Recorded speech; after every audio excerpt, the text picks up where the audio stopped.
इयत्ता 9वी विषय भूगोल पाठ 2 अंतर्गत हालचाली संपूर्ण स्वाध्याय.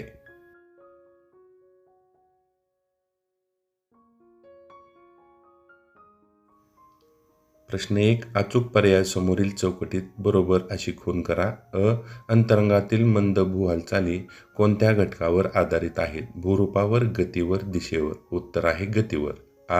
मंद हालचाली एकमेकींच्या विरुद्ध दिशेने कार्य करतात तेव्हा काय निर्माण होतो? दाब, ताण, पर्वत. उत्तर आहे ताण.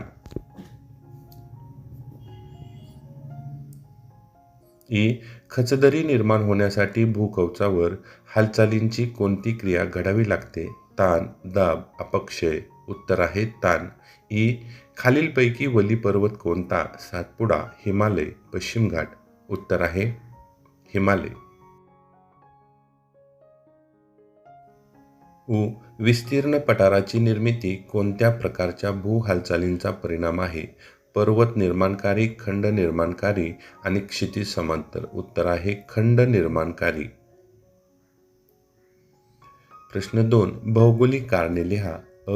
हिमालयाच्या पायथ्याशी जमीन हादरून इमारती कोसळल्या. कोसळण्यापूर्वी त्या जोरजोरात मागे पुढे हलत होत्या. उत्तर प्राथमिक लहरीच्या मार्गातील पदार्थातील कणांची हालचाल ही लहरीच्या दिशेने पुढे मागे होते, तर दुय्यम लहरीच्या मार्गातील पदार्थातील कणांची हालचाल ही लहरीच्या दिशेने वर खाली होत जाते. भूकंपाच्या प्राथमिक लहरी भूपृष्ठावर सर्वप्रथम पोहोचतात व त्यानंतर दुय्यम लहरी पोहोचतात. त्यामुळे भूकंपानंतर हिमालयाच्या पायथ्याशी जमीन हादरून इमारती कोसळल्या. कोसळण्यापूर्वी त्या जोरजोरात मागे पुढे हलत होत्या. मेघालय पठार व दख्खन पठार यांच्या निर्मितीत फरक आहे. याचं उत्तर आपणाला पुढील प्रमाणे सांगता येईल.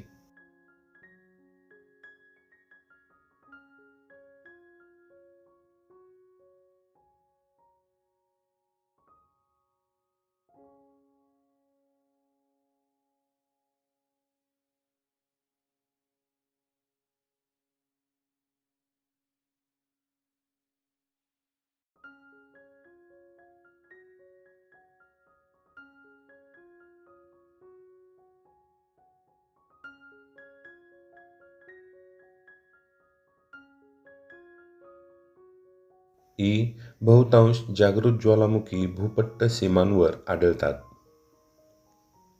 उत्तर 1. भूपट्ट सीमा हा भूकवचाचा सर्वाधिक कमकुवत भाग असतो. 2. त्यामुळे भूपट्ट सीमांच्या ठिकाणी वारंवार मोठ्या प्रमाणावर तडे पडून मोठ्या प्रमाणात तप्त असे द्रव, घन आणि वायू पदार्थ पृष्ठभागावर फेकले जाण्यास वाव मिळतो, म्हणून बहुतांश जागृत ज्वालामुखी भूपट्ट सीमावर आढळतात. बॅरन बेटाचा आकार शंकूसारखा होत आहे. उत्तर अंदमान समुद्रातील बॅरन बेटावरील ज्वालामुखी हा काही काळासाठी शांत असतो व पुन्हा कधीतरी एकदम जागृत होतो. या ज्वालामुखीचा उद्रेक केंद्रीय स्वरूपाचा असतो. या ज्वालामुखीच्या उद्रेकामुळे भूभाग शंकूच्या आकारात पर्वताप्रमाणे वर उचलला जातो. त्यामुळे बॅरन बेटाचा आकार शंकूसारखा होत आहे. ज्वालामुखीच्या उद्रेकामुळे भूकंप होऊ शकतो. उत्तर भूकंप क्षेत्राचा व ज्वालामुखी क्षेत्राचा विस्तार भूपट्टांच्या सीमावर्ती भागात दिसून येतो. भूपट्टांची हालचाल झाल्यामुळे दाब वाढत जाऊन भूपृष्ठाखालील खडक फुटून मोठ्या प्रमाणावर शिलारस तयार होतो. भूपट्टांच्या सीमावर्ती भागात तडे पडून हा शिलारस बाहेर पडतो व ज्वालामुखीचा उद्रेक होतो. ज्वालामुखीच्या उद्रेकाच्या वेळी मोठ्या प्रमाणात झालेल्या ऊर्जेच्या उत्सर्जनामुळे भूकवचास हादरे बसू शकतात. अशा प्रकारे. प्रश्न 3. अंतर्गत हालचाली ओळखा व नावे सांगा. याचं उत्तर आपल्याला या पद्धतीने लिहिता येईल. किनारी भागात सुनामी लाटा निर्माण होतात. शीघ्र भूहालचाली. हिमालय हा वली पर्वताचे उदाहरण आहे. मंद भूहालचाली. पृथ्वीच्या प्रावरणातून शिलारस बाहेर फेकला जातो. शीघ्र भूहालचाली. आणि प्रस्तरभंगामुळे खचदरी निर्माण होते. मंद भूहालचाली.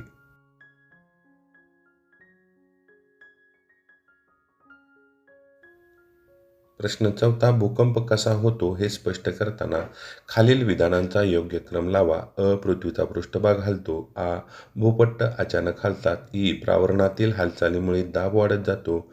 ई. कमकुवत बिंदूपाशी म्हणजे भ्रमरेषेपाशी खडक फुटतात. आणि उ. साठलेली ऊर्जा भूकंप लहरीच्या रूपाने मोकळी होते. आणि याचं उत्तर आपल्याला या पद्धतीने लिहिता येईल. हा जो क्रम आहे तो योग्य क्रम आहे. तुम्ही हे उत्तर लिहू शकता.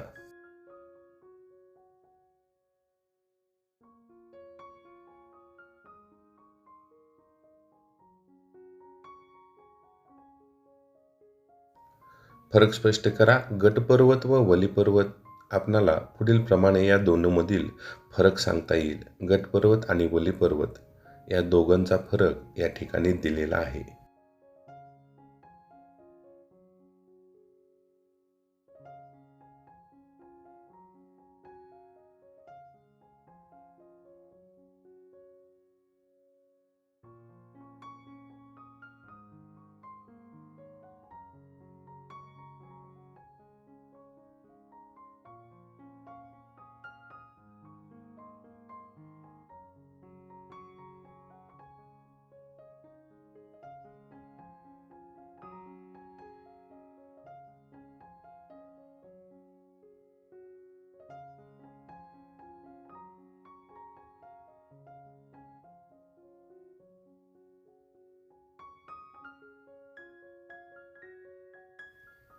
आ. प्राथमिक भूकंप लहरी व दुय्यम भूकंप लहरी या दोघांमध्ये असणारा फरक आपणाला पुढील प्रमाणे लिहिता येईल.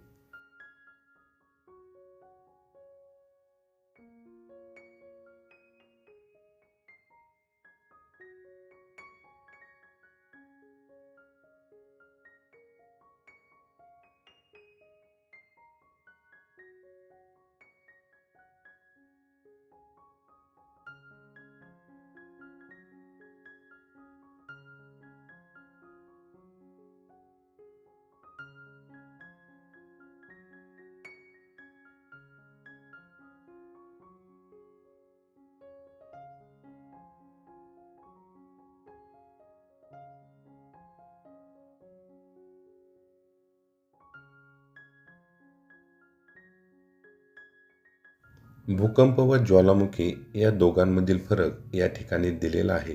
तुम्ही हा फरक या पद्धतीने लिहू शकता.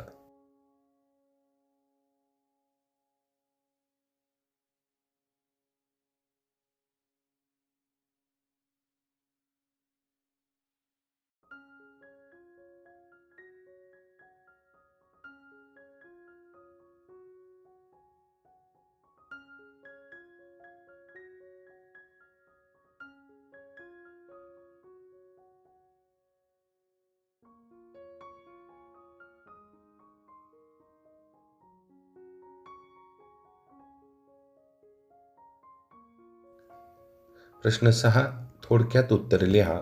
भूकंप होण्याची कारणे स्पष्ट करा. उत्तर. भूकंप होण्याची कारणे पुढीलप्रमाणे आहेत. 1. भूपृष्ठाच्या अंतर्गत भागात निर्माण होणाऱ्या ताणामुळे, भूपट्ट सरकल्यामुळे, भूपट्ट एकमेकांवर आदळल्यामुळे, भूपट्ट एकमेकांच्या वर किंवा खाली गेल्यामुळे भूकंप होतात. 2. ज्वालामुखीचा उद्रेक झाल्यामुळेही भूकंप होतात. 3. याशिवाय भूपृष्ठाखालील खडकात विभंग निर्माण झाल्यास भूकंप घडून येतात.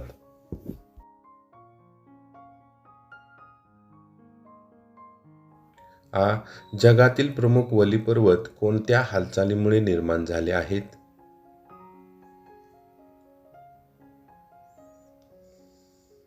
उत्तर.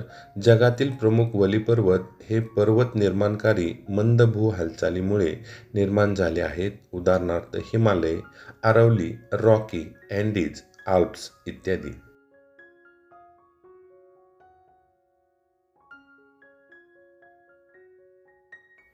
ई. भूकंपाची तीव्रता व घराची पडझड यांचा कसा संबंध आहे? उत्तर. भूकंपाची तीव्रता अधिक असल्यास मोठ्या प्रमाणावर घरांची पडझड होते. 2. भूकंपाच्या प्राथमिक लहरीनंतर दुय्यम लहरी भूपृष्ठावर पोहोचतात. या लहरी प्राथमिक लहरींपेक्षा अधिक विध्वंसक असतात. 3. या लहरींच्या मार्गातील पदार्थातील कणांची हालचाल ही लहरीच्या दिशेशी लंबरूप व ऊर्ध्वगामी असते. त्यामुळे भूपृष्ठावरील इमारती, घरे वर खाली हलतात व त्यामुळे घरांची पडझड होते.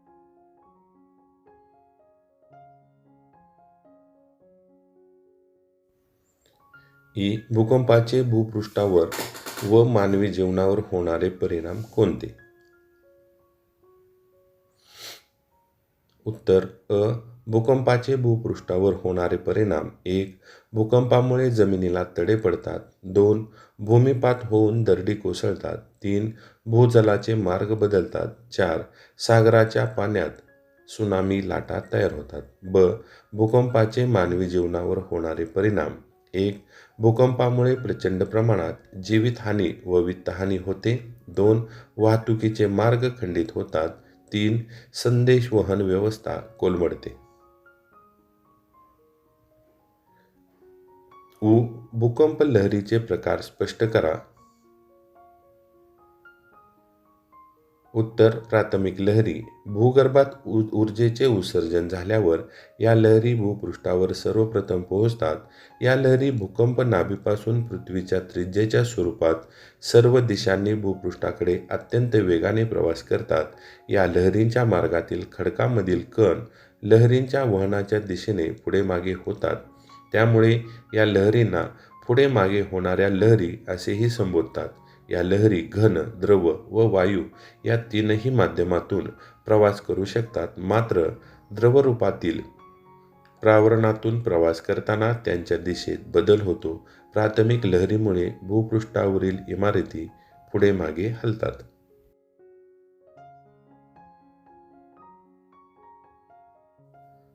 2. दुय्यम लहरी. प्राथमिक लहरीनंतर भूपृष्ठावर पोहोचणाऱ्या लहरींना दुय्यम लहरी किंवा एस लहरी असे म्हटले जाते.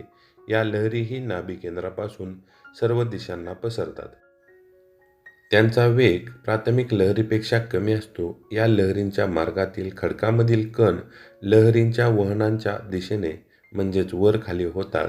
या लहरी फक्त घन पदार्थातून प्रवास करतात, परंतु द्रव पदार्थात शिरल्यावर त्या शोषल्या जातात. या लहरीमुळे भूपृष्ठावरील इमारती वर खाली हलतात. प्राथमिक लहरीपेक्षा या अधिक विध्वंसक असतात. 3. भूपृष्ठ लहरी. प्राथमिक व दुय्यम लहरी भूपृष्ठापर्यंत येऊन पोचल्यानंतर भूपृष्ठ लहरींची निर्मिती होते. या लहरी भूकवचात पृथ्वीच्या परिघाच्या दिशेत प्रवास करतात. त्या अतिशय विनाशकारी असतात.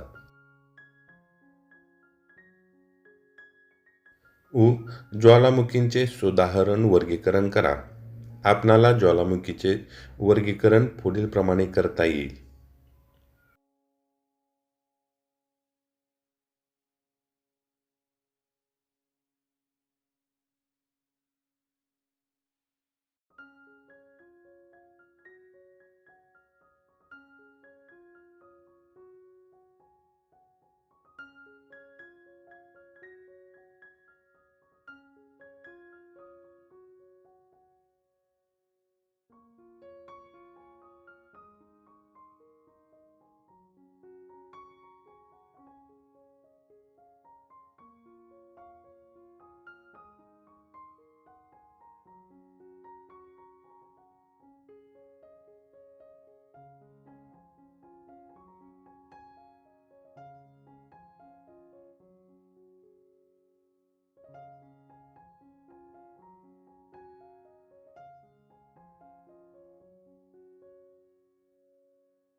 प्रश्न 7. आकृतीच्या साहाय्याने अपिकेंद्र, नाभी, भूकंपाच्या प्राथमिक, दुय्यम व भूपृष्ठ लहरी दाखवा.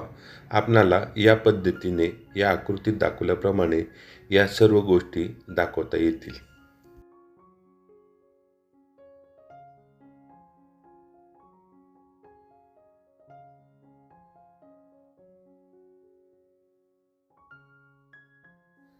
प्रश्न 8. सोबत दिलेल्या जगाच्या आराखड्यात खालील घटक दाखवा. माउंट किलिमांजारो आ. मध्य अटलांटिक भूकंप क्षेत्र. ई. Mount Fuji. ई. क्रॅकाटोआ आणि माउंट वेसुवियस. हा जगाचा नकाशा आहे. या नकाशामध्ये आपणाला दिलेले घटक दाखवायचे आहेत. हे घटक आपण पुढील प्रमाणे दाखवू शकतो. यामध्ये दिलेले घटक दाखवलेले आहेत. तुम्ही या पद्धतीनं याचं उत्तर लिहू शकता.